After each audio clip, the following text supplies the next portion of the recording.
Is there anybody who would like to make a public comment on items not on the agenda? Understanding we don't have a quorum yet. Okay. And we can't do the minutes. We can't do anything that says action. That takes us down to Ross. Why don't we just go to the SRAC report number 9? Is that okay? Yeah. Not much happened to report on there. It's personally a rather exciting day to me. For me, I went to the emergency room instead of the meeting, but anyway, I do have what happened. The main purpose of the meeting was, in fact, to do the AB 1234 training, which is the training that is done for ethics purposes. It's required. And so 3 different committees got together and we're doing it, the BART Accessibility Task Force, the AC Transit, AAC, and the SRAC, the combined paratransit system for those 2 operators. And in addition to that, we had an update on the interactive voice response installation and the broker's office move. And Kim, since you were, I bet, there, do you want to give us a very brief report on those? Because the move is pretty exciting, I think, and so is the other. Thank you.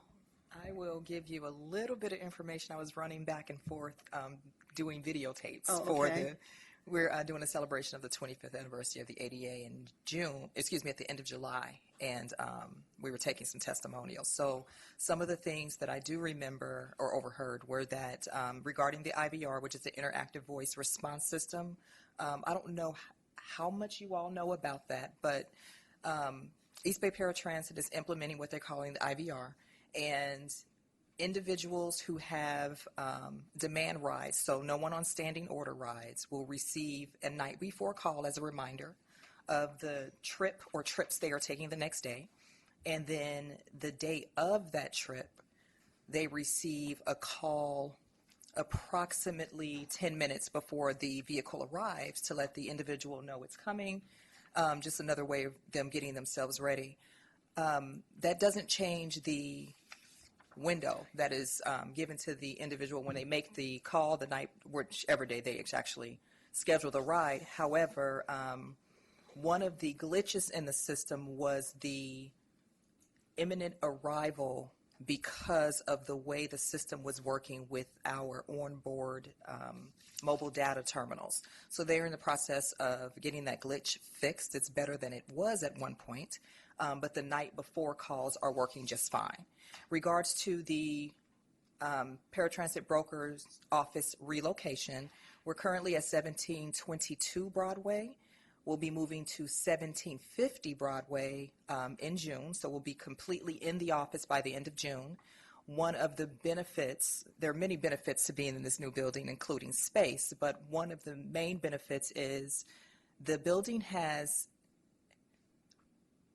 an area for paratransit vehicles to actually drive into, like a parking lot in the rear of the building. This works really well for individuals who are coming into the office for in-person assessments or interviews.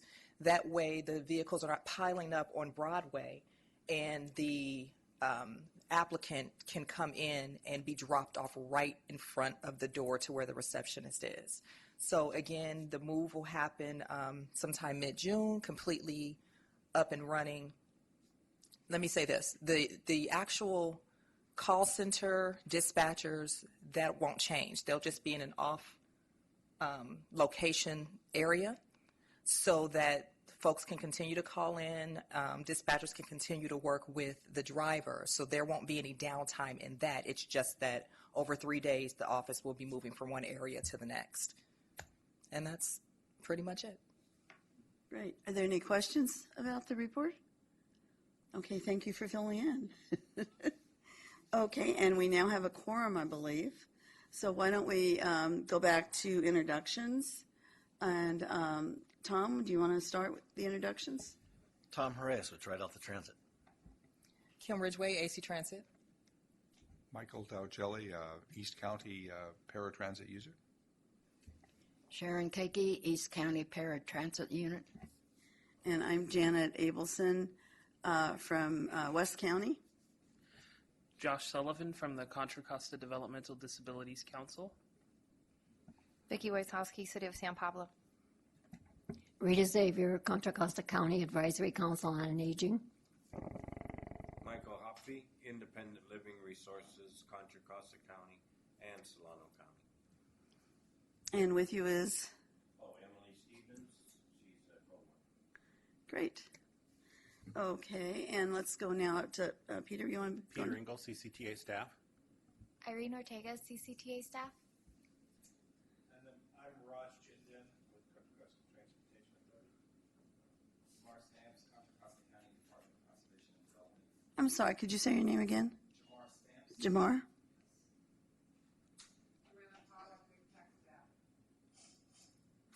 Thank you, everybody, for being here. And now we'll move on to the minutes, which are for March the 16th. And is there a motion or any corrections from anybody? Is there a motion from a member? Move to approve. Okay, motion Second. by Tom Harris. Michael seconded it. All in favor, please say aye. Aye. Any objections? Any abstentions? Motion. Abstention. Okay, I heard it. Okay, Kim's abstaining and Rita's abstaining. Are there any other abstentions? Okay, so motion carries with 2 abstentions. And next we have the consideration of a new member, Sharon Keiki. Keiki. And we just, the subcommittee just met and interviewed her and are delighted to recommend her for the consideration of this group for membership on this body. And so is there a motion or is there any comment or question, anything? I wish to make the motion to approve Sharon Keiki as a new member of this group. Okay, thank you, Michael. And is there a second? Okay, Kim seconded that. Any further conversation? Okay, all in favor, please say aye. Aye. Any objections? Any abstentions?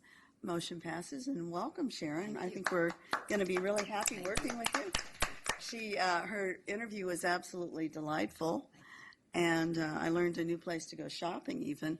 So, on transit, of course. Yeah. So I think we're really going to enjoy having you, and Thank you. thank you for considering being on this group. Thank you for having me. Okay, so the next item on the agenda is the approval of the fiscal year 2015-16 allocation for the countywide transportation for seniors and people with disabilities, Program 15. Peter, is that you? Yeah, Madam Chair, I'll handle this item, and I guess for the record, we can show that Debbie Toth has Yes, I come was to the going to do meeting. that after you. I was going to let her sit down first. Okay. So the subcommittee, we received claims applications from all of the operators, and the subcommittee reviewed them and met with each of the operators individually on April 30th. And I think it went really well this year, and both Debbie and Michael were part of the subcommittee, so I'll let them talk about how they felt about it. We had a good discussion with the West County operators in particular about Doctors Medical Center closure and kind of requests that they're getting based on what people's transportation needs are that used to use the Doctors Medical Center. So we got some feedback on that, and I think West County WICTAC is working with our operators to look a little bit more in depth into the situation there. I felt like we got a really good description of services and the operators seem to feel real comfortable about what they're looking to do next year as far as any changes to their service, and all of the finances looked reasonable, and all of the operating statistics and so on looked reasonable. It seems like everything's pretty stable as far as that's going. So if Debbie and Michael have anything they want to add, I think as a subcommittee we were looking to go ahead and recommend that all of the operators receive their funding as described in the resolution that we want to take forward to the authority. So why don't we start with Debbie and Michael? Do you want to say anything? There's two Michaels here, right? Mm-hmm. So we now have to. Yes. So. Hi, Michael Lopley again, Contra Costa County. It was an experience for me, but everybody was. I think there was a lot of information gained, proactive, and like Peter said, the West County has pretty much their hands full. With we discussed Doctors Hospital and the idea of the services that's going to have to get probably patients from one city to the other. We have other things is that we have discussed and heard about was driver training. I mean, teaching driver, transit training. We have it going on, and the independent living resources are trying to hire someone to teach transit training in East County, Antioch, Pittsburgh area, and then I will be doing the training in Central County for transportation training, trying to get people to use the fixed routes. So after everything was done for the day, it was my opinion that we recommend that everyone get the allocated funds that they requested. Okay, and do you want to add anything more, Debbie? I would say kudos to all of the West County providers for tracking on the impact of the closure of doctors, and would also want to say that San Pablo is just leaps and bounds above where it was when I started doing this. I don't know, 10 years ago. Maybe it was that long ago. It was really just very impressive, the growth and changes that are going on there.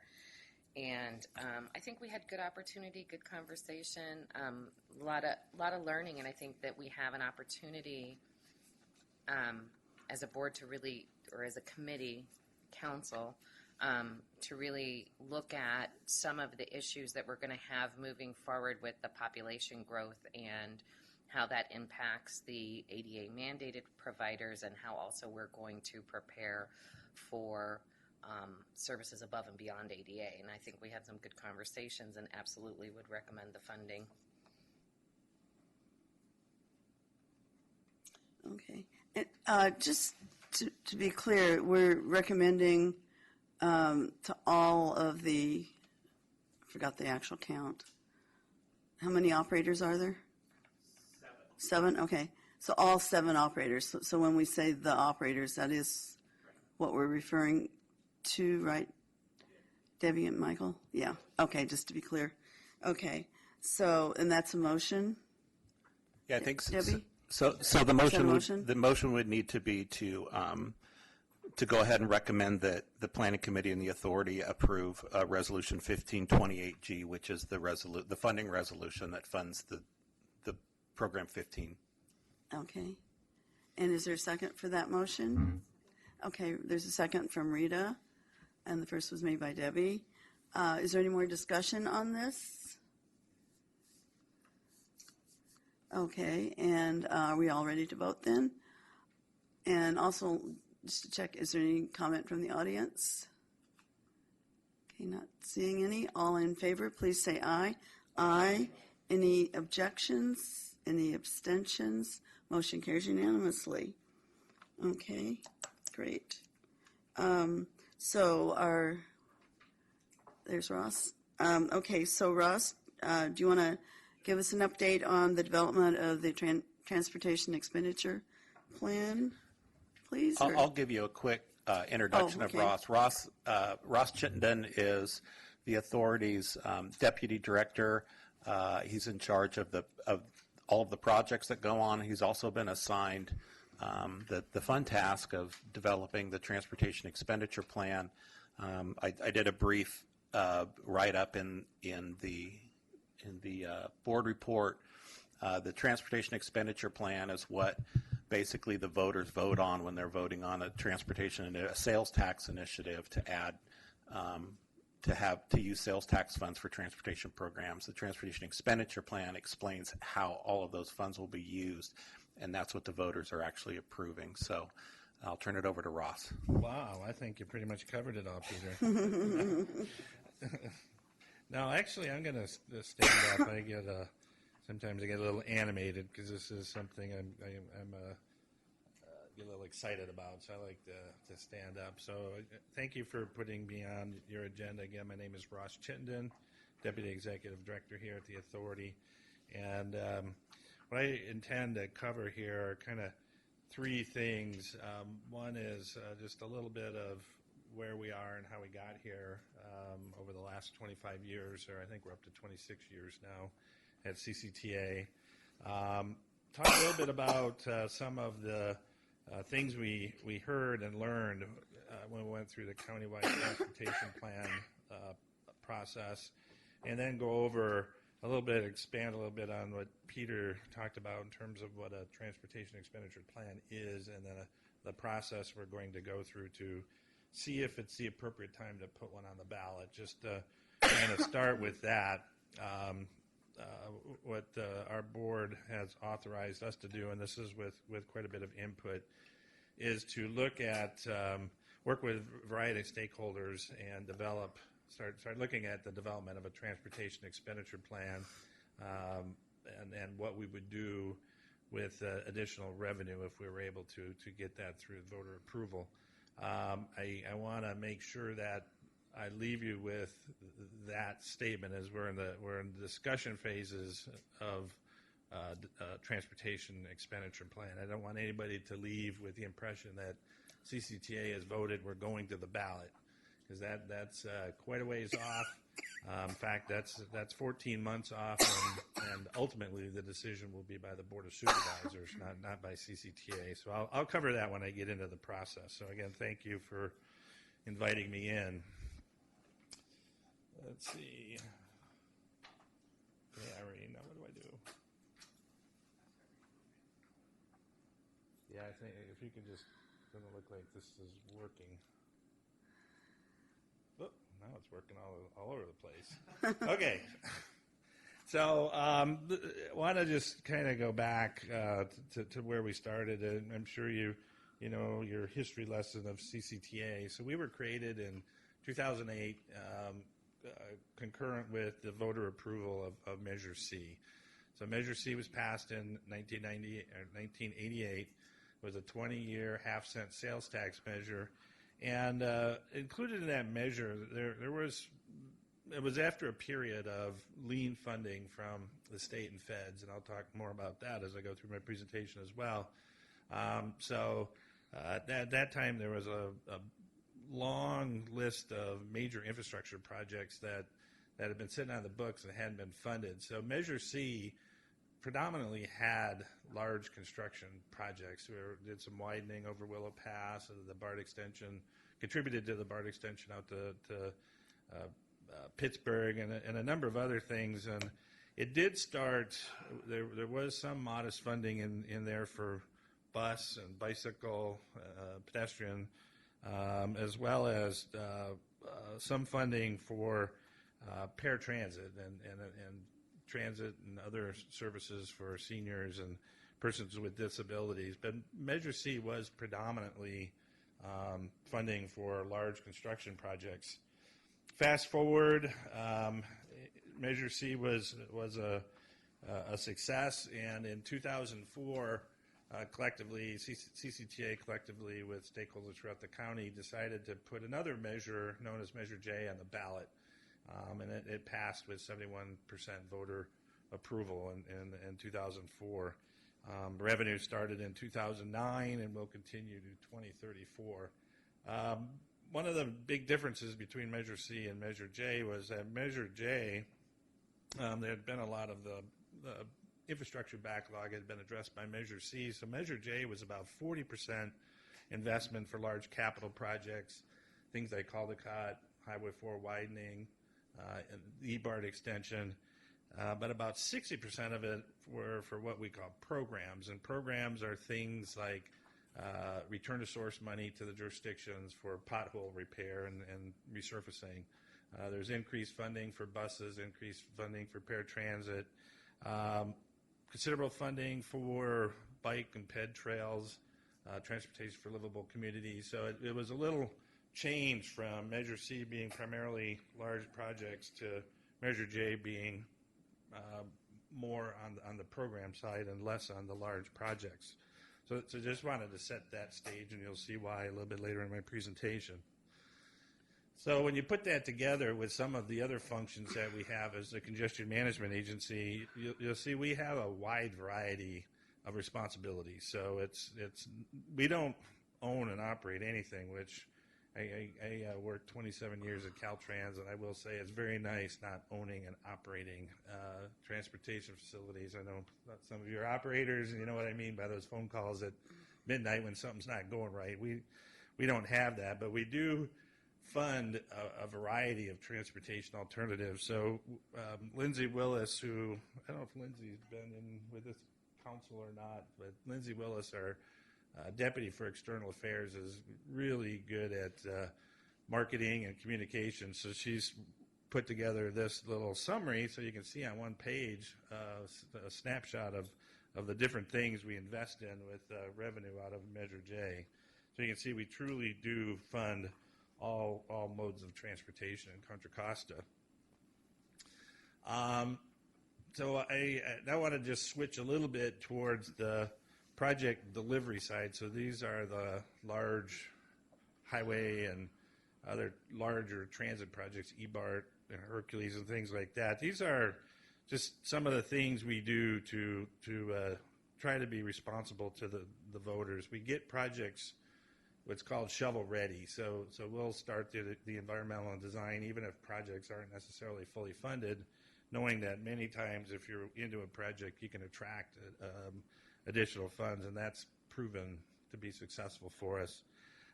We finance and bond projects versus paying for them as you go. And what I mean by this, it's kind of like a mortgage for your house. You know, if you're going to wait and save up over your lifetime to get enough money to buy a house, well, you might move in about the time you retire. So we take out, most people take out a mortgage when they buy a house. That's what I mean by finances. We use, we bond and borrow against our future revenue so that we can build today and deliver the benefits of those projects to folks today instead of waiting until we have our money in our pocket and then starting to go.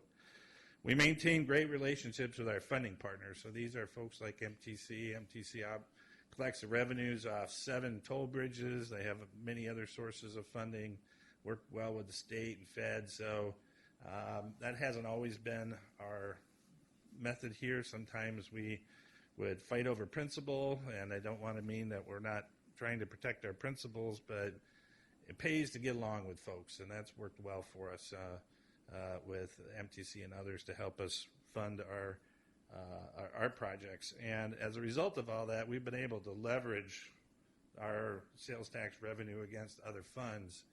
So this is a chart I know that the chair's seen in some of our budget presentations. The blue bar represents the annual sales tax revenue that comes in over Measure C. The red bar represents other people's money. So you can see that adopting some of these tactics that I just talked about is allowing us to leverage other folks to invest their dollars in Contra Costa. Last year was the first year on record where we actually had more of other folks' money in our budget than we had of our own. So we're very proud of that fact. If you put it all together, this is the Measure C capital program. Our capital program, and again, this is the larger construction projects. It's about $2.5 billion. We hope to complete that with about 25 cents of that being Measure J and the rest of it being other funds. So we've already collected about almost 2/3 of other funds. So we need to keep working to fill in that green wedge. But again, this has served us well that we've been able to leverage these funds and get work done. And this is really the result of all of that. It's a chart I want to make sure I take time to explain. So this is showing a 25-year period of Measure J, and the upper kind of bluish line, that's our total revenue by year. So it's increasing over time with inflation and economic growth. And the lower line represents the 40% that we can invest into the large capital construction projects. And we can bond against that revenue. So what we've done is we've bonded that space between the lower blue line and that green line and created that peak up at the front. That's the green line represents our actual spending. So that's allowed us to complete Caldecott, almost, BART is in construction, EBART, and that will be completed in 2017. The other large projects here. So what we've done, we've adopted the term 25 and 10, so we've completed a 25-year program in 10 years. So this is really part of the impetus of why we're talking about going back to the voters with an expenditure plan is if we want to continue with the capital program, well, we call this our fiscal cliff, and in a couple of years, we will not have money that we can leverage against other folks' money or attract other folks' money for our projects. The program funding, the upper line, that will continue. Those are annual programs, but if we want to continue with the capital program, we just will not have the resources to do that. So that's what started this discussion. So where are we going?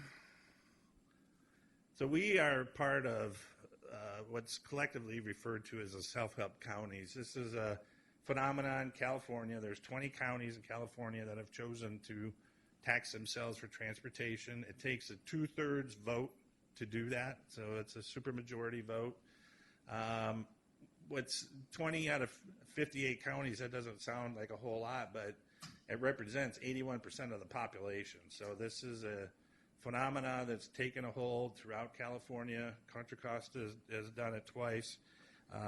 Collectively, self-help counties raise about $4 billion a year. And again, virtually all of them are like Contra Costa. It's a very diverse program. It's not all highway construction. It's not all rail extension. It's not all pothole money. It's generally a little mix of a little bit of each.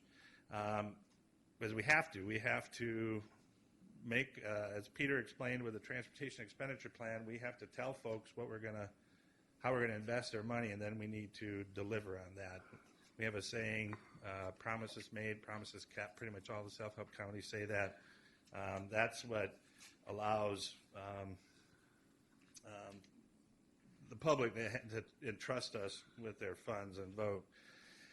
This is just building on a little bit more about why 20 counties have chosen to tax themselves. This is a picture of transportation funding in California. About 65% of the funding is from local sources, either from self-help counties or tolling. That's the predominant sources.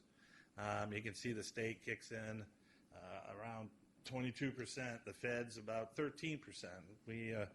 We do an annual trip to Washington, and it's one of the things we always say. The feds used to have about 80% funding. Now they're down to, we give them benefit of the doubt. We say 20%. They have 80% of the rules, 20% of the dollars. Either raise some of the dollars or relax some of the rules. That's one of the things that strangleholds us, and I think you guys know about the effects of overregulation. I'm sure, probably know that better than I. So, anyway, that's a trend that's common, this self-help business. So, the next couple of slides represent the results of some polling we undertook about 14 months ago. This was early on in the countywide transportation plan process.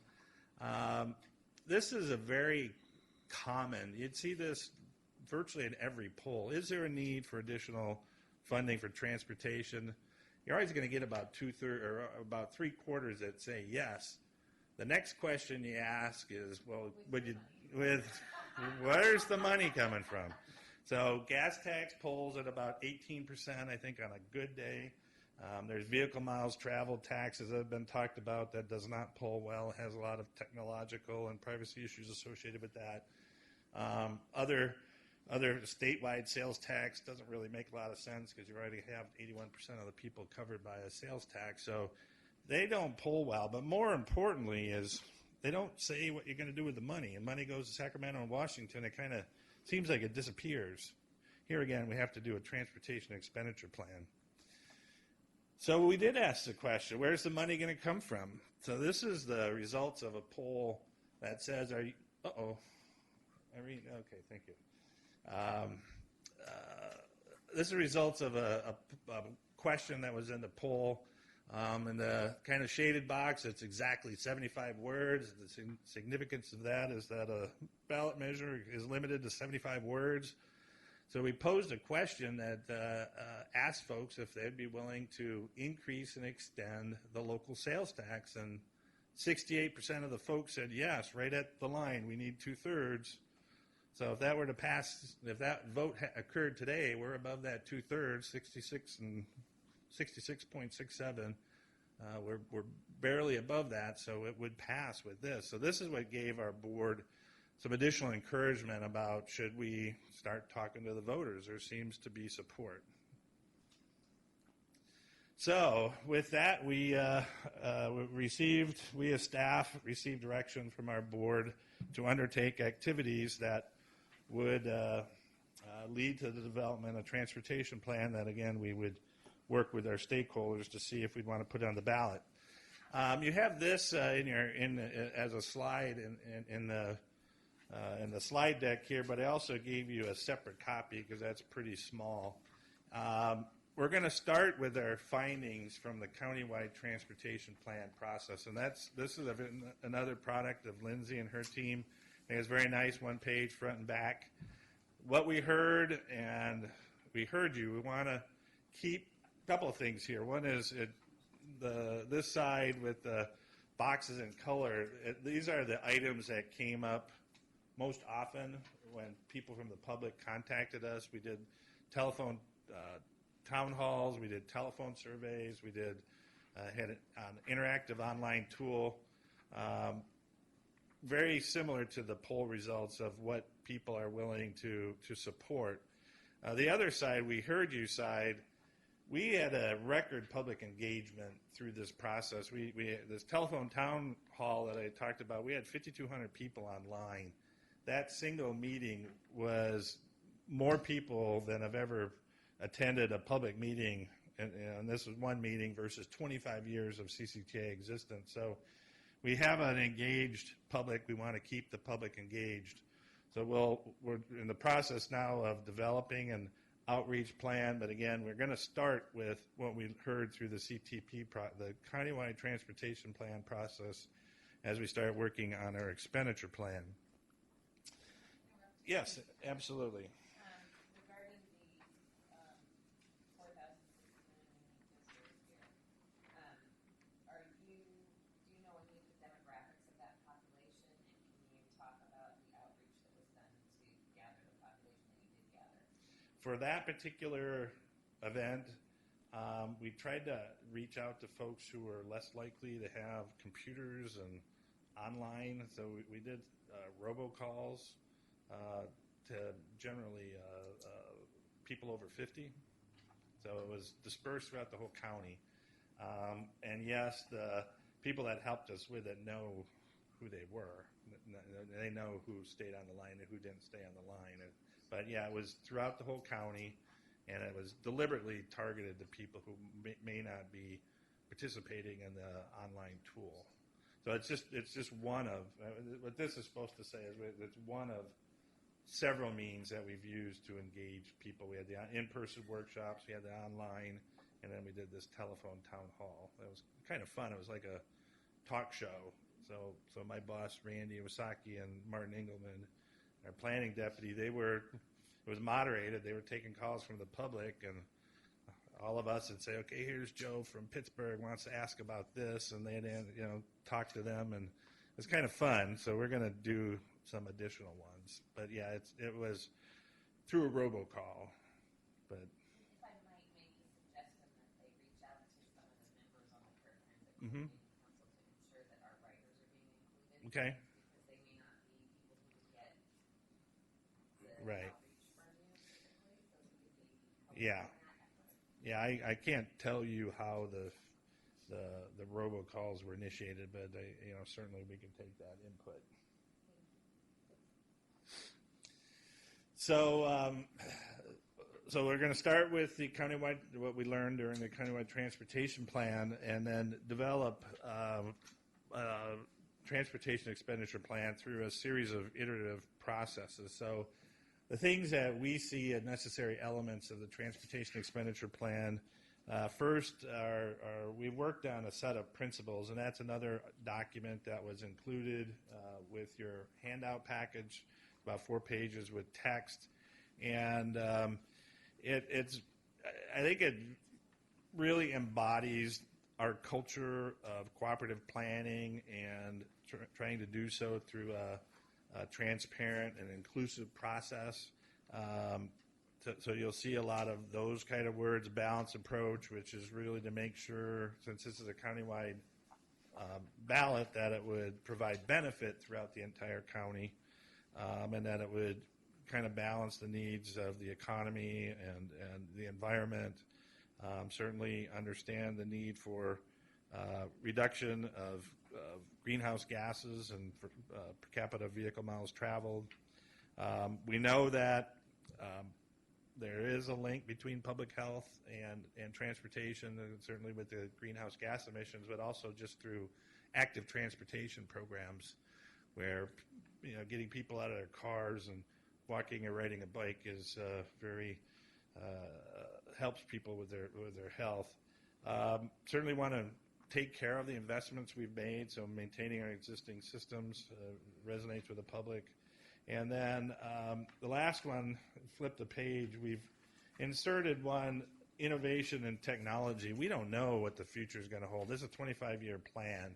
We consider ourselves to be a innovative agency. We've embraced technology, but boy, it's changing so rapidly right now. I don't know what 5 years from now is going to look like, let alone 25 years. So we want to work that in so that we leave some flexibilities to our successors, I guess is the right term, that the folks that will take over when Peter and I are gone, that they have the ability to take advantage of the technology that exists at that time. So these principles have been discussed with the regional transportation planning committees. If you have any comments on these, I don't know if you could take comments on these after I'm finished, but these will go to our board for adoption on Wednesday. The next element I've listed here is an amount and a term. So an amount, Measure J, for example, it was 0.5 cent for 25 years. So that's what I mean by an amount and a term. So that needs to be determined, and each scenario would result in a different revenue amount. For discussion purposes, and this is where we're recommending we start with our board on Wednesday, is 0.5 cent for 25 years would generate about $2.3 billion in current value. There's other scenarios that are being discussed, lesser amount, 0.25% could be discussed, different terms. So the significance of that is, again, part of our culture here is that we allow each of the 4 regions in the county to customize their plan. So we're giving them each a target as they look at the investments that they'd want to do in their area. Yes. No, that's fine. I don't know how you guys do it here. I'm open to just a dialogue. I love it. So has CCTA gone out and, or is it done through some automatic process to look at the numbers in the various regions to ensure that the allocations fit the demographics of the population or the population size, or how is that? Yeah. So what we did last time, and we're recommending again, is that we we use ABAG's population projection midpoint in the 25-year period, and we base it on that. So it's based strictly on population and Measure J. Growth rate. So there's no mechanism in the expenditure plan to reevaluate whether or not our projections are actually what's happening, and no way to adjust if that's not the case. In Measure J, that's not the case. That's something we could do here. Some of our programs, like for example, the 18% that goes back to the jurisdictions, primarily for pothole money, that's adjusted based on real numbers. That's a combination of lane miles and population. So that's real time. This, we gave it a target to each of the regions, and we wanted to honor that target, right or wrong. But that doesn't mean we couldn't change it this time. By Measure J, it's a fixed number. Yeah, it's what your plan's done. Yeah. I get that. I just don't know that our population is growing in the way in which we projected. Yeah, I don't know. That's a good question. It's probably a good one to look at least for the years since 2004. Has it followed? Yeah. And the only thing you know about an estimate is that it's wrong. It's just how close is it? Is this any relationship to the advertised in the media, the thing about BART asking for more money? Is this in competition with it, or is it going to be part of this? Perfect. That's actually my next bullet. Other competing priorities. So yeah, this is not a decision we're going to take lightly, because BART is talking about a measure. AC Transit is talking about being on the same ballot. Potentially some of the jurisdictions in the county would be on the same ballot.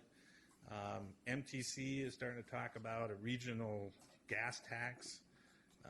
And up to 9 counties in Northern California would all be on the same ballot.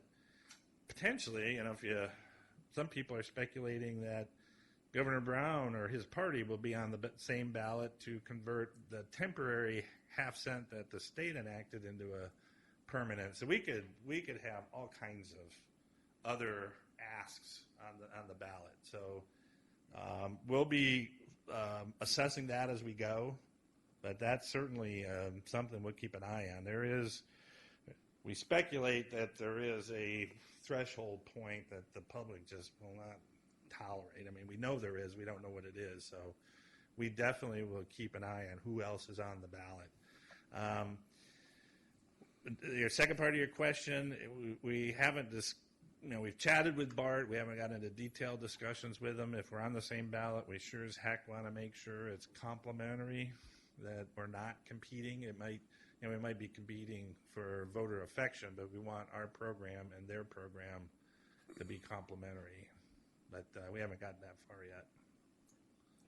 Is an extension considered the same thing legislatively as a new tax? So you have to have 2/3 to do an extension? Well, actually, the answer to that is yes. So if we go to the ballot in 2016, the tax starts, and I don't remember the exact, it's like 100 days after the election.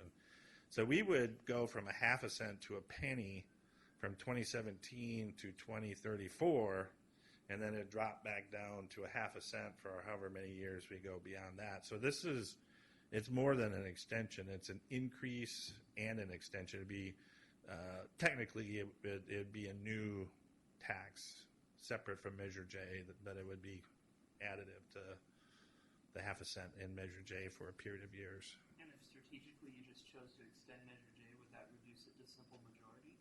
No. No, this falls under what's called special. It's kind of counterintuitive to me as a simple guy. So we're telling people exactly how we're going to use the money, and that requires 2/3. If we were vague and ambiguous and did a general, then it's only a half. Go figure. But it's, the history of transportation sales taxes is that we are definitive about the projects and programs, and that's what we're gearing up to do right now. So this is a schedule. I just skipped over a slide with the process, but if you want to look at the schedule, I can kind of cover the bullets. They're all involved in there. First off, it is a lengthy process. The final decision does not get made until either July or August of 2016, and that decision would be made by the Board of Supervisors. So over the next about a year, about a year, we're going to be working with stakeholders. It'd be through May of next year. The process we're suggesting is that we work with the regional transportation planning committees. We're in the process of bringing together what we call an expenditure plan advisory committee, and I'll talk a little bit more about that. So between now and November or January, in that time period, we want to work with these folks and say, for whatever revenue assumptions that we pick, say it's the $2.3 billion, how would we invest those dollars? So that's the projects and programs piece of the transportation expenditure plan. The expenditure plan advisory committee, this is a group of predominantly non-governmental organizations coming in from different perspectives. So there'll be people from the business community, there'll be people from an environmental perspective, there'll be labor, there'll be social justice, there'll be bike ped, there is a representative from Paratransit, there'll be youth, faith-based, trying to get a wide variety of perspectives to come to the table and essentially negotiate with each other from their perspectives. So we're inviting people in who are willing to spend the time, invest the time to do that, and we're asking them to come in, from a productive perspective. Nobody's going to get everything they want, but what could you and your colleagues propose for the taxpayers or for the voters to show that collectively this has the best benefit for Contra Costa? Again, we're going to be working with other stakeholders, so it'd be all of our standing committees, the regional transportation planning committees. That's one error on this. If you're looking at the schedule, this looks like we're going to come out, talk to you now, and then go away for about 8 months and come back in February. Well, that's next version of this. You'll see we'll be iterative through there. We'll be touching bases through the whole process. And then the last two bars, those are really doing the direct outreach with the public. So we're going to do a couple rounds of focus groups and polling. We're gearing up for a focus group in early June that's going to really try to help us in this innovation and technology. How can we talk about it in a way that people in the public understand? And then the bottom really is the continuous engagement with directly with the public. So this is really just initiating the process.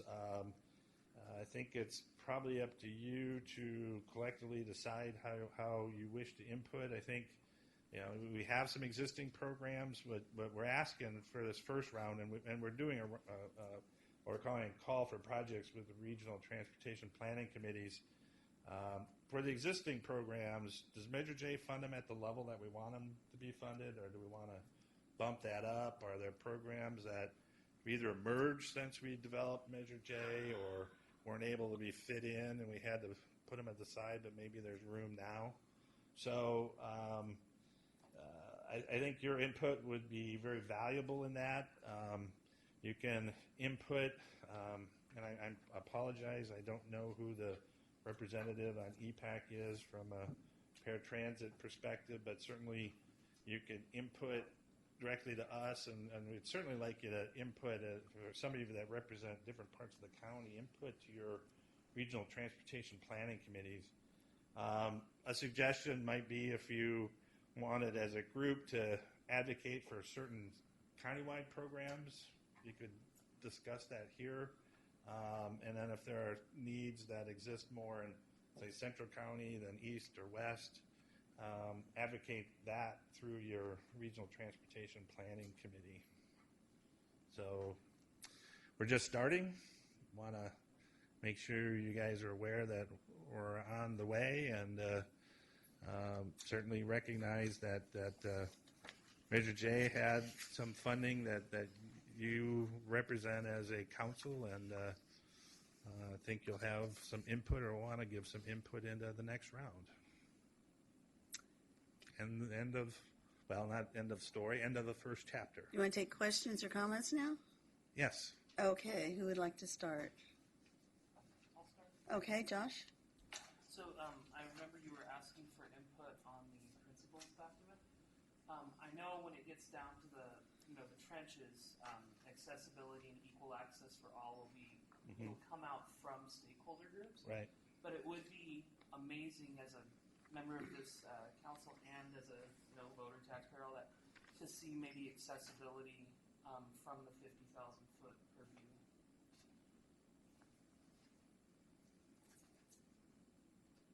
Yeah, that's a good comment. That would probably, yeah, okay. I mean, just the concept that some folks are the need to connect with the world around you and your community is imperative, and folks with significant disabilities actually often operate from a disparity point of view. Yeah, it's probably between the lines on number 5, but it could be brought out higher. Yeah, thank you.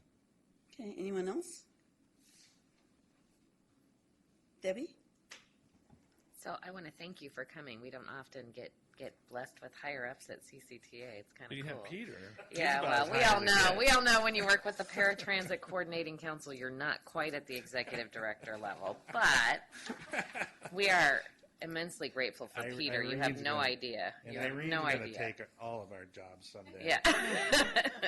No, we really do appreciate you coming, and I think that you suggesting that we have conversations around the expenditure plan is probably a really good idea that will add to our future agenda items so that we're regularly staying on track with that. And I will say that certainly historically there has been some disconnect from my perspective between PCC and CCTA, and I think that that's changing, and I really appreciated your presentation, so Sure. thank you.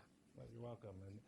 And Peter does remind us that you exist, so that's he does a good job. And Peter's a very important person, as is Irene. Janet, may I?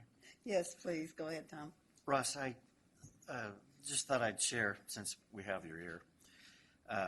From a staff perspective, we will be advocating for additional funding for paratransit services. We have long held that the results of Measure J were less than we would have in East County. We also realize, of course, that means going through our RTP, and that's where we will probably direct it. But when we tried to do that last time, EBART sort of took a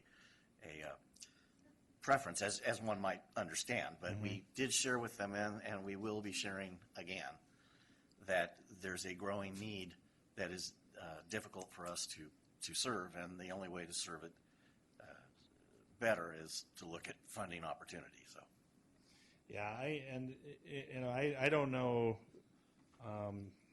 the specifics, from a paratransit perspective, or even transit necessarily by itself, but to the extent you can, build your case from a documented needs base, because you're right, there's not enough money to go around. There's no question that the countywide transportation plan over the 25 years was $32 billion in need, and using all the funds that we get from MTC and others, we could project about $13 billion. So there's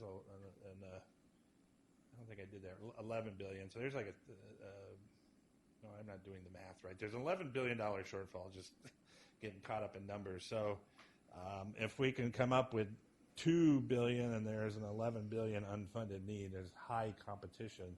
But definitely we want to, to the extent you can bring it in as a needs-based, documented needs-based, and I think, versus we just need more money. That there's a lot of people out there, we need more money. So I don't know what you have, but that is my encouragement is to the amount of that you can document on that unfunded need should help. Okay, anyone who hasn't spoken?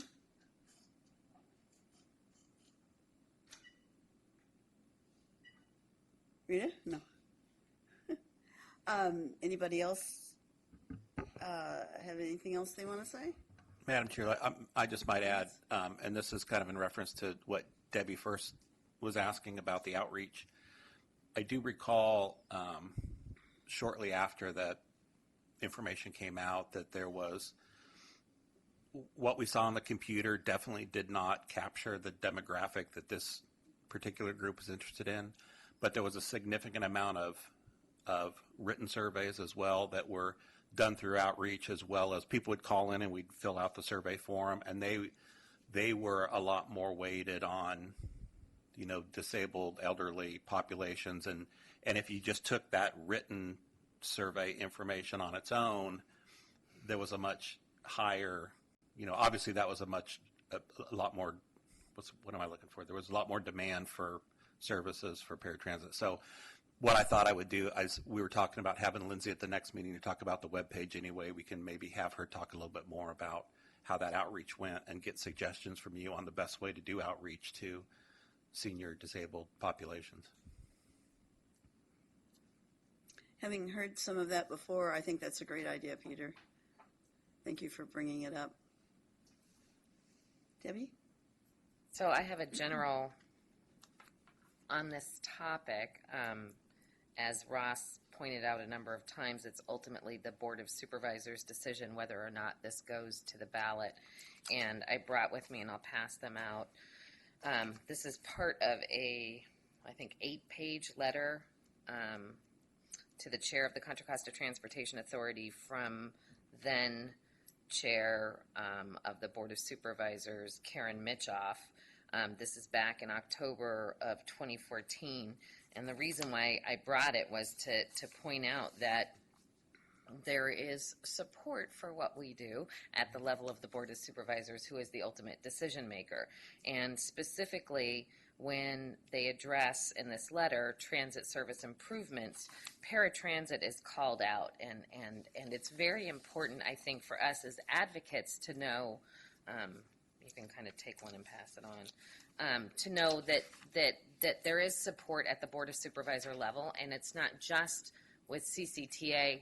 We act as an advisory body to CCTA, but we can also inform the Board of Supervisors on these issues, and they are paying attention to it. So I think it's just a positive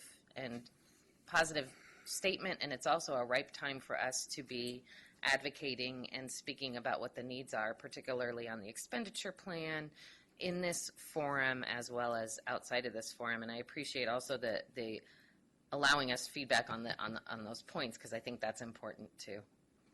Yeah, and I didn't really elaborate on the whole process. I talked about getting the TEP, or Transportation Expenditure Plan, but yeah, then, and we're shooting for January for what we're calling a final draft. At that time, we'll come back again to all the standing committees. We'll go to the regional committees.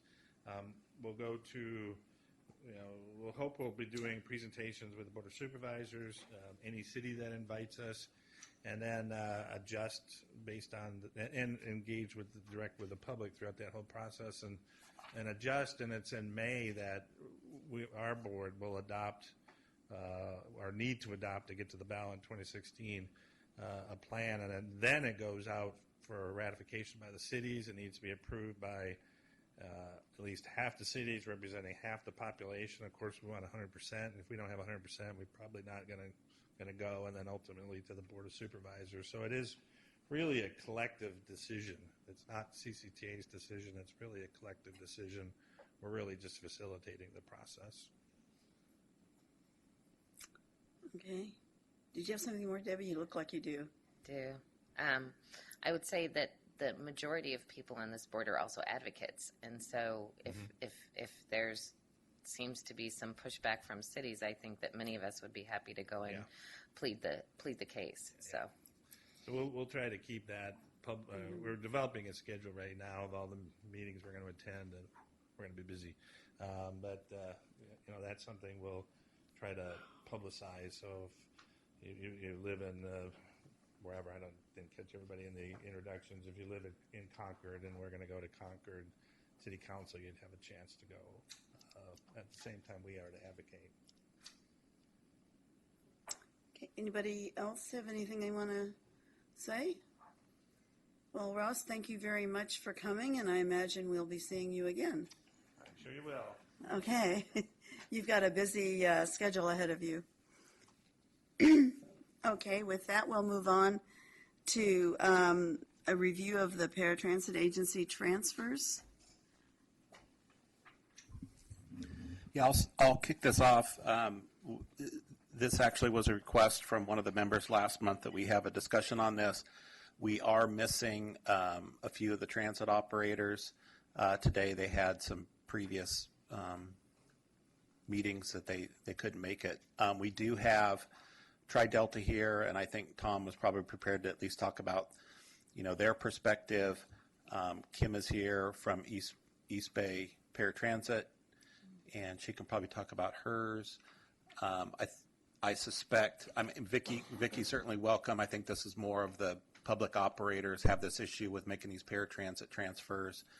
And we can kind of get a feel for it, and then we can re-agendize it again for next month and make sure that County Connection, who makes significant transfers with both WestCat and East Bay Paratransit, and also I think, Kim, maybe you can talk about your transfers with WestCat as well, and we can kind of get them in the mix at our next meeting and carry this item over. But we did talk about having this on today's agenda, so I want to give the folks that were here an opportunity to do that.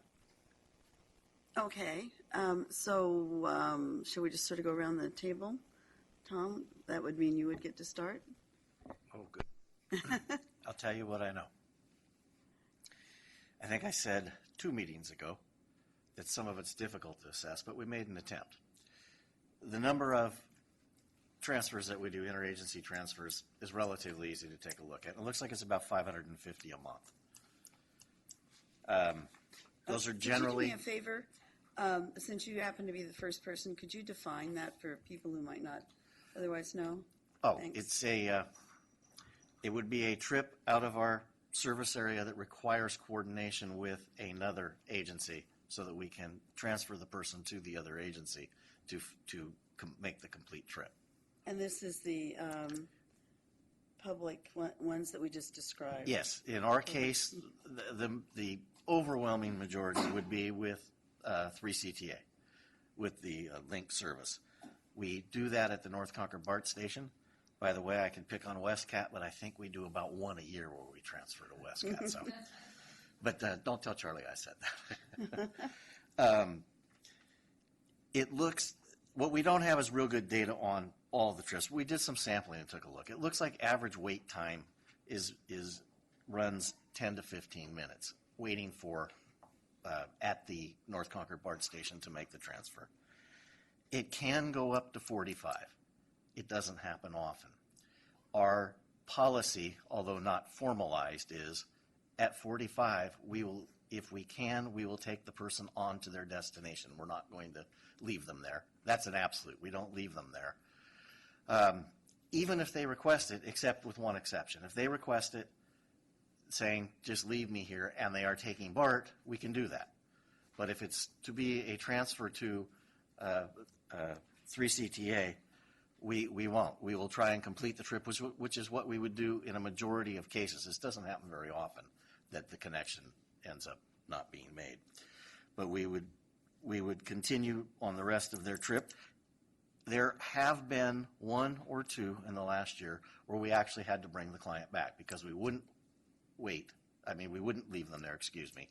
The waiting period was getting to 45 minutes, and we could not complete that trip because of without messing up the entire schedule and everybody else. What else did I look at? I think that's all I had from notes. Steve and I talked about this morning, so I guess you guys cornered him last time when I wasn't here. Okay, Kim? I don't have much to go on as far as data goes, and I apologize for that. I didn't realize I was going to be making a little bit of a report. However, what I can do is get certain numbers. So how many drop-offs and pickups that we have coming into this area through or our drop-off and pickup areas or Renda-Bart. We also have a no-strand policy, but I will get more information on the type of with the trips that are made, what the length of the transfer amount is, and any requests that we know if the person has been requested to go ahead and be left there, or what we do with the trip if for some reason the connection has failed. But that's information I'm going to have to get for you all. Okay.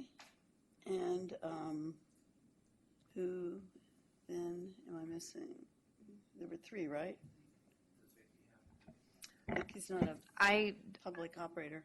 No, I'm not, but Yeah. we did bring this topic up in our, or we are going to be bringing this topic up in our West County Mobility Management Group, because it is something that, is important, at least between the paratransit operators of City of Cerrito, Richmond, and San Pablo. Is we're trying to figure out how to best work together so that, one transit operator doesn't just take them here and then they're, where do you go from there? So that's the topic that we're going to be addressing at our July 2nd meeting. So that actually is a different topic, right? I'm a little confused what we're talking about here. Transfers, but it's not Public, it's not ADA. The ADA operators is what we're talking about right now, right? So we're missing, how many? We're missing WestCat and County Connection. So I think based on, And BART, maybe, or does that count somehow? I don't know. well, East Bay Paratransit is Oh, they BART do both. as well, so- Okay, so that's really, Kim was really covering, you might say, two, sort of. So I don't want to really speak for BART, but rumor has it that BART will be taking on more regional trips. But this is information I have to get from Laura as well. So that's just a report I'm going to have to come back and give to you all and as a whole. So you're authorized, so to speak, to do that? I wouldn't say Or should we authorized. ask them to do it? I don't know if Laura's going to be here on the July 20th meeting, but what information I can get from her, if she can't make a report on her own, I will wrap up into my full report for East Bay Paratransit. Okay. And so can we then re-agendize this when we know that the other operators will be able to be here? we'll put it on our next meeting's agenda.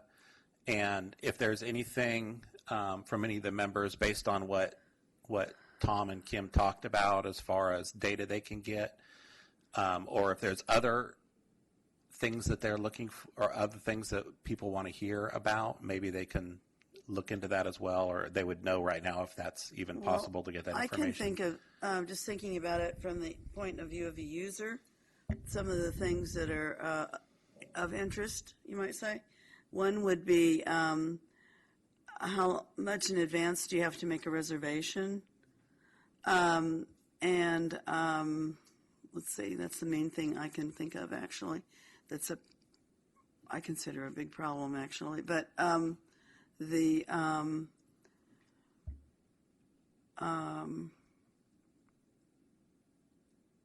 what is the cost of such a trip? I guess that might be another one. I would assume, though, it's you add fare 1 to fare 2 to fare 3. Should there be 3? Is that how it works? So if you cross 3 operators, do you pay the fare for each operator? Is that how that works?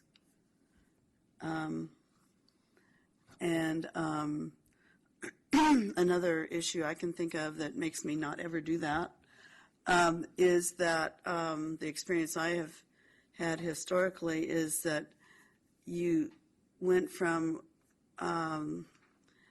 say you started out with the East Bay, so you know, it's a shared ride system, so you share your ride, which is start and stop, right? That's just what that means. And then you get to Orinda, and then you get on County Connection, and then you do the same thing over again. And if you happen to be going to Tri-Delta Land, which in the case I'm thinking of was, then I get to Tri-Delta, and it's start, stop, so that your entire trip takes so long that all you can think of is you want to get off and maybe go throw up because you're car sick, you know. And so I guess that would be, I don't know how to put that in any other terms other than that. It's trip fatigue. I don't know what you could make up a name for it, I guess, but it's pretty grueling, and it's being asked of people who are probably don't have as high a stamina and as some other people might. So I guess the question is that how it's done still, or should I try again? I don't know if either of you can answer that question right now. Uh-huh. I can tell you that we will take reservations 72 hours to 24 hours in advance. There's potentially same-day service if available, but I'm not sure we're ever going to make a regional. Well, we have actually made regional trips on that basis. We always try to limit time on the bus to less than an hour. But what I'll have to find out is what do we do when it's interagency, because we don't have control on the other side. So I'm not sure if we coordinate with them on that. If we ignore it, I'll have to find out. Okay, let me let Kim answer, and then I'll let you ask your question if that's okay. Kim, do you know the answer? I have a different answer. Okay. That's something I would have to find out as well. I know that for East Bay Paratransit trips, we limit it to what it would be, whatever the length of time on our buses should be comparable to what it would be on fixed route. But then what happens beyond that, I'm not sure. I don't know if that's something I have to talk with them about. Do we look at the full length of trip when doing a connection? Do we consider that? So that's the question I have to ask. And the other thing is that, let's say that, I mean, there's more than one way to take a fixed route trip. You could take it on BART, for example, from Richmond to Pittsburgh Bay Point, for example, and it would have some predictable amount of time that it would take. Do you use that, or do you figure out, what if I took a bus the whole way, or at least as much as I could? And, so do you allow yourselves the amount of time that is shorter or the amount of time that is longer? I don't know what the answer there is, but anyway, that's the question. And does that bring any questions of anyone else to mind? Yes, Josh. So Janet, in your description and the answers that Tom and Kim gave regarding fares, I know historically, usually you only pay the originating agency on either end. So it's not. So I've actually supported someone in traveling from Antioch to Sacramento using only paratransit as an experiment, just how long it would take and how many transfers. And every time we've ever done an interagency transfer, we only paid the originator. So we paid Dial-A-Ride on one side through Tri-Delta, and then the Sacramento transit entity there. So I don't know if that's an existing policy that you're aware of, or if you can look into that. That's two, though, right? To and from. You only pay the... Oh, you mean returning, you paid... The entity that picks you up wherever you're at. Every time I've done it in the last 10 years, which has been pretty regularly, you only pay the very first bus that picks you up. And the local bus fare, or the paratransit fare, whatever that may be. I mean, but is let's say that paratransit operator 1, the fare is $1, and paratransit operator 2, it's $2. They just paid $1 for the whole trip? So don't tell anybody if we were breaking the rules for the past 10 years, but and from one of my mentors, Penny, who sat on the council for many years, that was a rule that she was aware of from historically as well, that you only pay the originating entity. Probably unless it's BART. So we don't lose it. I mean, if BART's in the middle or something. Yeah. So those are some questions that could be answered. And do you have some more, or do you want to just say something? Just a single question, because I tend not to get in the business of paratransit because the board has asked me not to, so I refer it to Tri-Delta. But how do you transfer from one bus to another without some sort of a transfer or ticket or something? So in the paratransit buses, usually for folks that need assistance, the bus waits for the next bus, and then the driver would help for the trip. The drivers meet up, and then it's a facilitated transfer. Excuse me. Would Sharon? that also include somebody that isn't handicapped? I don't believe so. Paratransit, by No. its very nature, Because I you have use to have a paratransit, disability. and I'm not handicapped. Yeah. That's why I'm asking. Can you explain that, Tom? Tom? Yeah. Well, Sharon rides as a senior under our program, and I'm thinking it's more limited, but there is some service available. And off the top of my head, it's kind of like Josh said. I also remember something about originating agency, but I wasn't going to step on it in case I'm wrong or something's different than I realized. So let me look and see. Okay. But I just think it would be helpful as the world gets smaller and smaller for folks that do ride interagency. That the cost can be prohibitive. Debbie? And I had asked about it because of the trip time. So specifically, the reason I was asking that question is because I think in the age of mobility management, which is not just a dream any longer, but it's actually a requirement for a lot of funding streams now, which is kind of exciting, that we're able to examine the areas that are really barriers for people who rely on paratransit services to getting not just where they need to go, but where they want to go. So being able to, so as you said, do you want to barf at the end of the day if you want to go see your kids? That's your option, right? So you're probably going to choose not to do that. So it's one thing to get to and from health services, and that's a huge part of health, but quality of life is also a huge indicator of health. And so in the age of mobility management, it seems to me we should be looking at the barriers to people getting to where they want to get. And not just barfing, but time. Do you have, if Tri-Delta reduces their ride time and they say we're just going to try and keep people on for less than an hour, which I really commend because I haven't heard that elsewhere. And County Connection were to even say that, let's say County Connection said that, which they don't keep to. I can assure you we have rides that exceed an hour every day. And then WestCat were to say the same thing. And that was somebody who had to go from Brentwood to Rodeo.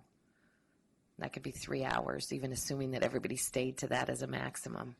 And then they have to get back. So that's 6 hours of transit for one day. For somebody who, in most cases, if they qualify for paratransit, they're functionally unable to take fixed route by definition. So this is kind of why I wanted this bubbling up so that we could look at it. And Tom, I don't know that it's possible for you guys to track on this, but when you do your 550 transfer trips a month, you're doing them with 549 with County Connection. And are they then tracking the ride time? Or how do we look at that? How do we capture that? And how do we elevate that as something that we need to find funding for so that we're avoiding that? We want you to get paid for more than what you're getting paid for to provide an all-the-way trip or some other way of handling it. You know, County Connection handles it on every other month and you handle it every other month. I don't know what the solution is. That's sort of a mobility management thought process. But if we can define it and quantify it and qualify it and use that in the expenditure plan language, we have an opportunity to get it funded. Just a thought. Here's the thing I'm wondering about, though, on that 1 hour thing. drivers talk about it not being possible to do it in an hour. If they can't do it, because of Highway 4, how can paratransit? Well, you make a valid point, Jen. I think that the 1 hour goal that we set relates to what our fixed route service is. I mean, ADA requirement is, as a colleague of mine from another agency likes to say, you're guaranteed the same crappy service you get on a fixed route. So we see there's very few of our routes that take more than an hour. But that's why we use the hour, because we have hour headways on the least serviced routes.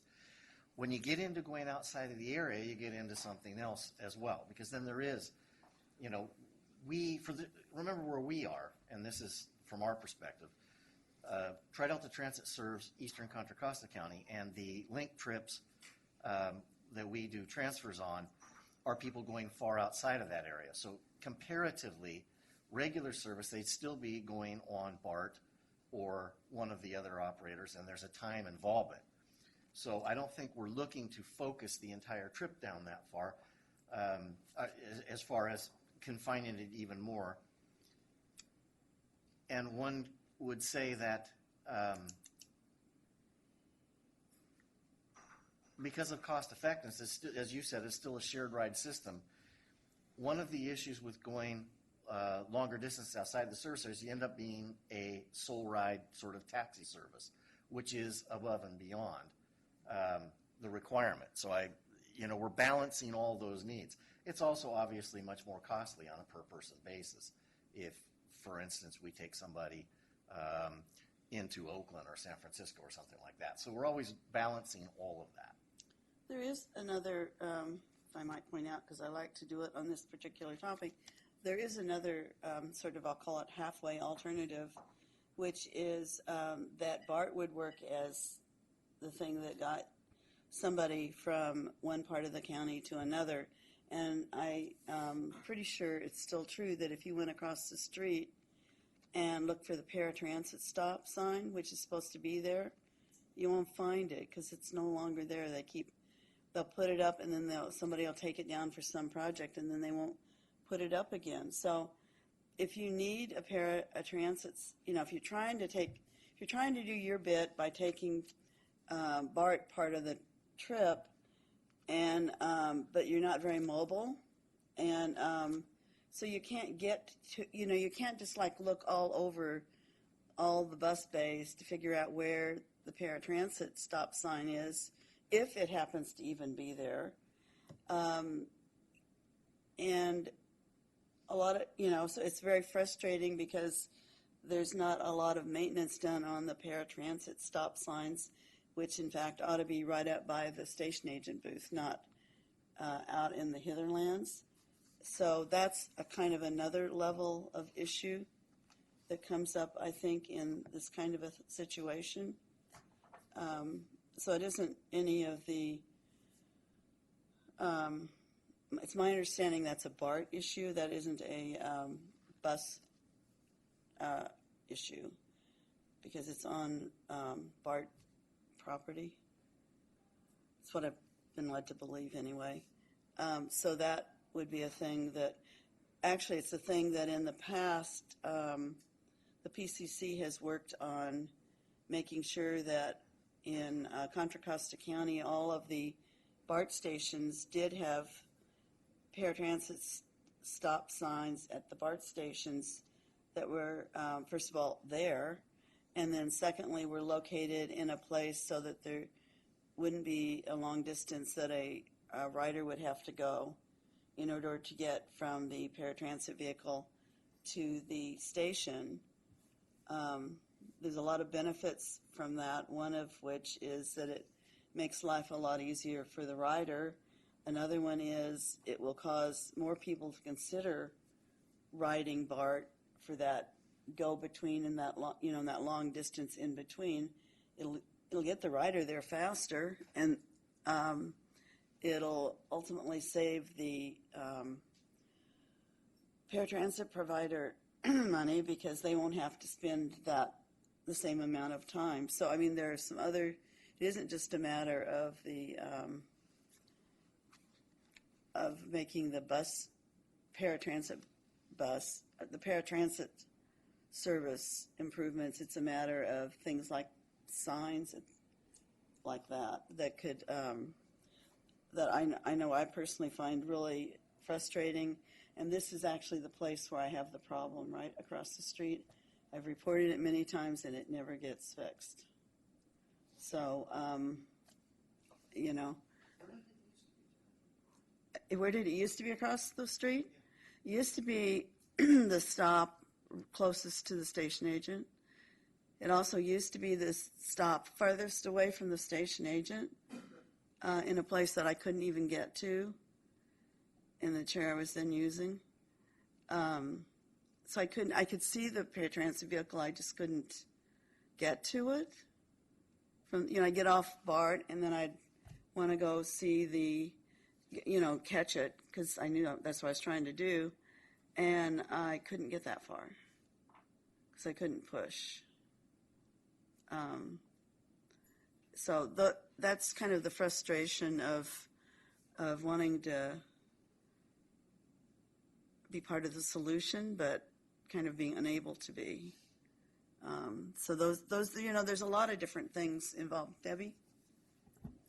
So I think maybe it's a ripe opportunity to have a little subcommittee that works on transfer trips and barriers to cross continental transfers or whatever you want to call them, the continental divide. Long distance trips, maybe? Yeah, I mean, I think there are enough issues that it's probably something that a committee could get to work on, a little subcommittee, and maybe we can invite the mobility management team in on that. So can we, under the topic number 8, which is what we're on, do that, Peter, or do we have to agendize it separately? Can we just do it now? I think you can do it now. Okay. You can go ahead and as the chair, it's your ability so to I appoint think Debbie has a members to good the idea. subcommittee. Is there anyone who disagrees that it's a good idea? Or is everybody okay? Okay, everybody looks like they're okay on that. Feel free. So who wants to be on it? I'll be on it. I'll be on it. Debbie will be on it. Anyone else? So can we invite Okay, outside members? Michael will be on it.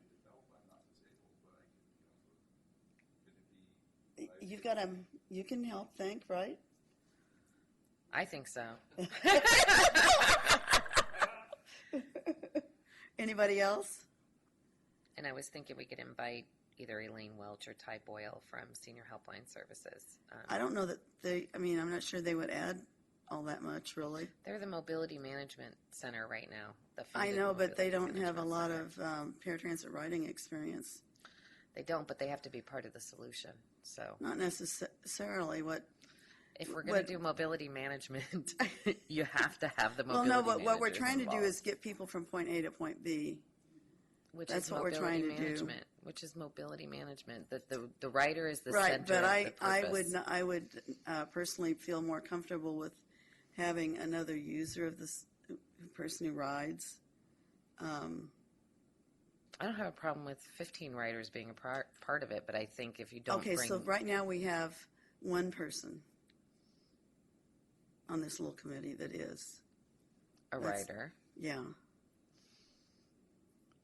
So, Michael, that leaves only you in this room as a rider, and you typically don't ride paratransit because you like fixed route better, correct? Well, have you ridden paratransit? Yeah. And so you've chosen fixed route because paratransit doesn't work, right? No, because for me, it's a lot easier. I think that's, to me, saying the same thing. So would you like to be on this little committee? Sure. Okay.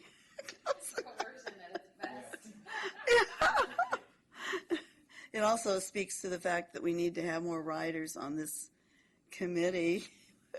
All of our rider slots are pretty much vacant.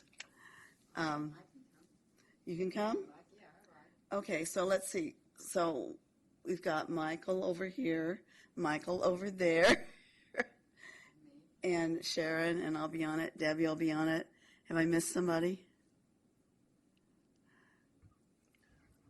I guess my feeling is it would be good to have at least one of the operators on it, if not two, just to get their perspective on what they're Okay. up against in doing it and how it relates to ADA and what the cost implications are of different And who, ideas that the who would subcommittee's that throwing be? around. Of course, there's only two here.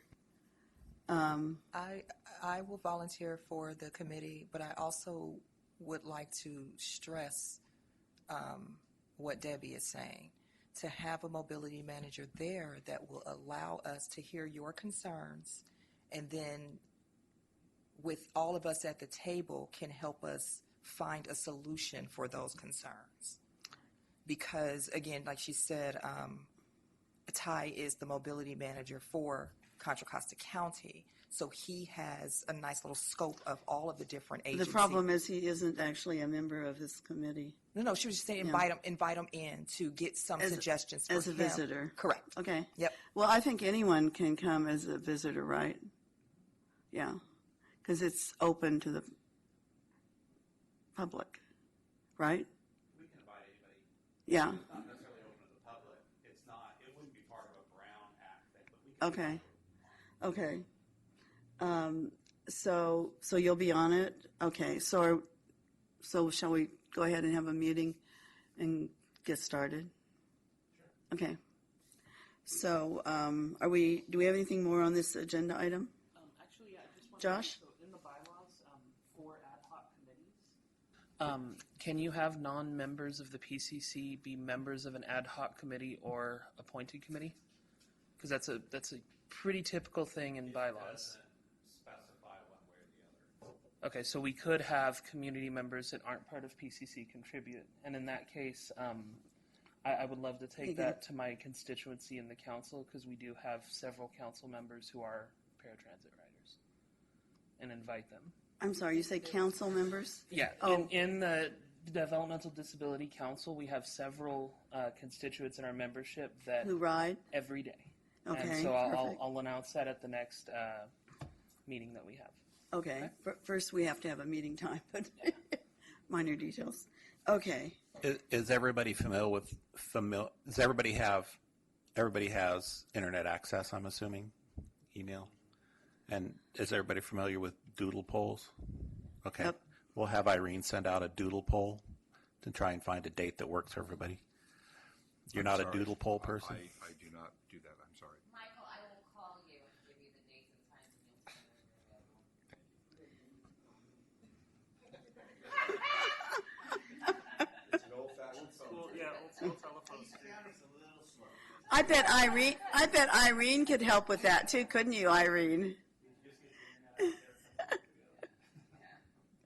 still working on access to internet. Will Irene be actually the person doing the doodle poll? Okay. So Irene can take care of that. Okay.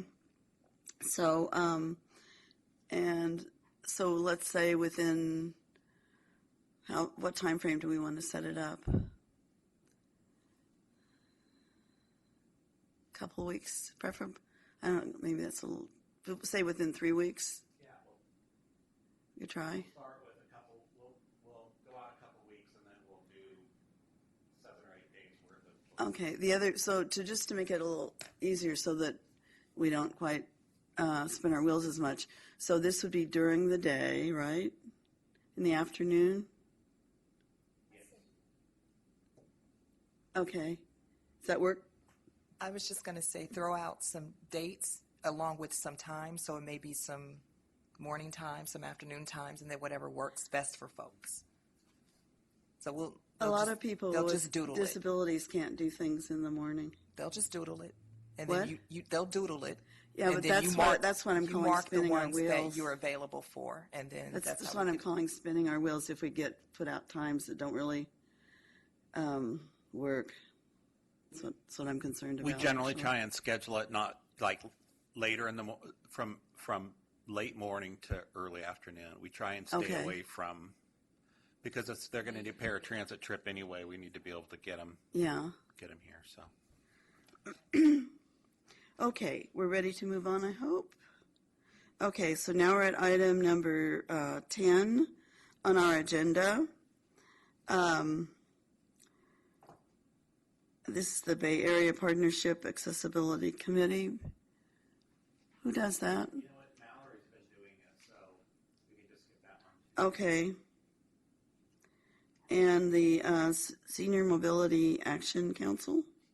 That was Rita, but she left.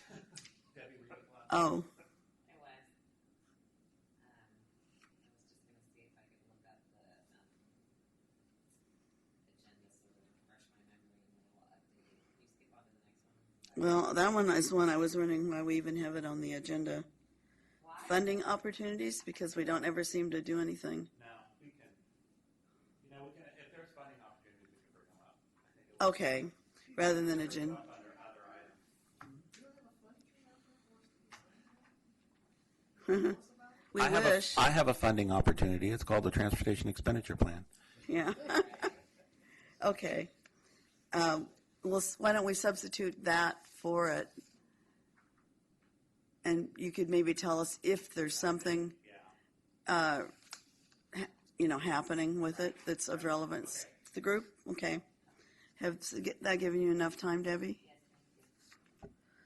So we did discuss our conference because we're going to be having a conference in October. And we talked about Jim Frazier because he's the chair of the Transportation Committee for the state of California, the Assembly Transportation Committee, for him to be one of our, for him to be a closing speaker so that we can keep people at the conference all day. And he has agreed to do that, assuming that he doesn't get called to travel. Evidently, that committee requires him to do some travel, so he won't know what it is, but he's tentatively committed for that. And we're working out transportation and things like that. The Mobility Management Center is wrapping up all of their edits to Way to Go Contra Costa to do an updated transit guide for the area. We finalized our second newsletter, which should be coming out. It has a handy-dandy article from our very own Peter Engel in it. And we also talked about just reinforcing the ideas that we kind of talked about here today on being involved in the expenditure plan and paying attention to as things move forward. I think we were fortunate today to have this gentleman, whatever his name was, Ross, give us that opportunity to have the little glimpse into their goals. So we talked about every opportunity we have to be in front and saying what our needs are. We also did our planning for the Senior Rally Day. So we had, Contra Costa had the best showing of all the counties in California for Senior Rally Day in Sacramento. And we were doing final planning around that. And just as a quick report out, we had about 50 members from Contra Costa County. We had 2 buses, one from Central County, one from West County, filled with seniors who went to the Capitol, and Assemblymember Tony Thurmond, who's our West County, part of our West County Assembly member, came and spoke at the rally. Senator Liu, who's the head of the Senate Select Committee on Aging, came and spoke at the rally. We had another senator from Dana Point come out and speak at the rally.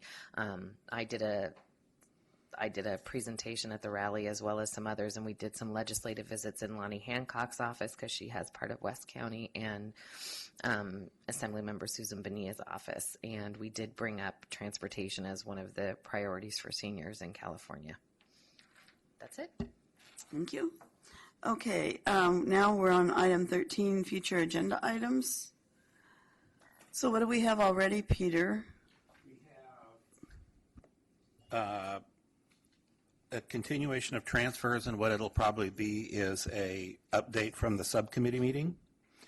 We have the web page discussion with Lindsay and the public outreach discussion with Lindsay.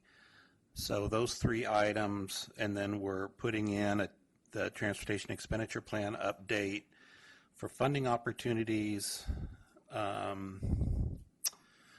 We will have, let's see, this is May, June, July. We will have renewal of membership that's ending, members that want to renew. So we have a pretty full agenda. If there's other things we need to discuss, then we'll need to fit them in or postpone something till the next month, I think. But it seems like we have a pretty full agenda for next time. Okay. Is that okay with everybody?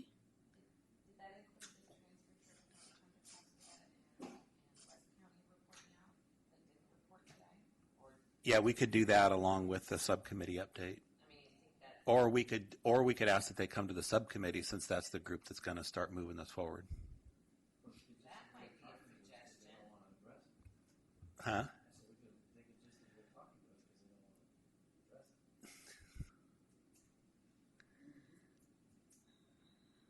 Are we ready to move forward here? Okay. Any other future agenda items? Okay, so we'll move to item 14, which is any news to share from anybody, any members? Josh?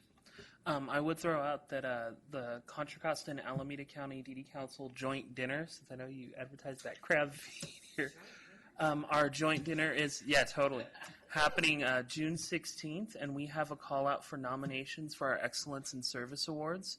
So if you know someone who has served our community, you know, in the developmental disability world with excellence, shoot them my way. And it usually comes with some legislative acknowledgement as well. Okay, anybody else? Okay, our next meeting then is on July the 20th at 2 p.m. And with that, I'd just like to welcome Sharon once again to the group. And if you could remind me how to pronounce your name, I'm terrible. Think of the word cake. Cake? And the word key together. Keiki. Keiki. Thank you. And with that, we are adjourned.